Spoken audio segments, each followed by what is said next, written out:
ಇವಾಗ ನಾವು ಬಿರಿಯಾನಿ ಮತ್ತು ಕರಿ ಮಾಡ್ತಾ ಇದ್ದೀವಿ.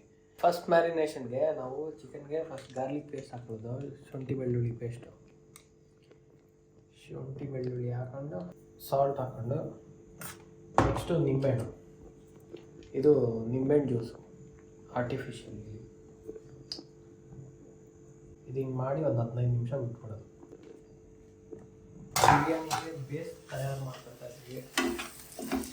ಈರುಳ್ಳಿ ಟೊಮೆಟೊ ಮತ್ತು ಮಸಾಲೆಗಳು ಅದನ್ನ ಹಾಕ್ಕೊಂಡು ಒಂದು ಬೇಸ್ ತಯಾರು ಮಾಡ್ಕೊಂಡು ಅದಾದಮೇಲೆ ಇಲ್ಲಿ ಬಿರಿಸ್ತಾ, ಈ ಕಡೆ ಬೇಯಿಸ್ತಾಗೋಸ್ಕರ ಹಿಂಗೆ ಎಣ್ಣೆ ನೀಟಾಗಿ ಫುಲ್ ಕಾದಾದ್ಮೇಲೆ ಹಿಂಗೆ ಹಾಕ್ಬಿಟ್ಟು ಪಟ್ ಅಂತ ಎತ್ಬೇಕು. ಅಂದರೆ ಒಂಥರ ಗೋಲ್ಡನ್ ಬ್ರೌನ್ ಆದಾಗ ತೆಗೆದ್ಬಿಟ್ರೆ ಅವಾಗ ಚೆನ್ನಾಗಿರುತ್ತೆ.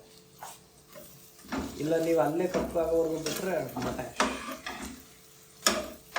ಹೋಗ್ಬಿಡುತ್ತೆ. ಆಮೇಲೆ ಚಿಕನ್ನ ಮ್ಯಾರಿನೇಷನ್ಗೆ ಇಟ್ಟಾಗಿದೆ. ಆಮೇಲೆ ಇಲ್ಲಿ ರೈಸ್ನ ಸೋಕಿಂಗಿಗೆ ಇಟ್ಟಿದ್ದೀನಿ.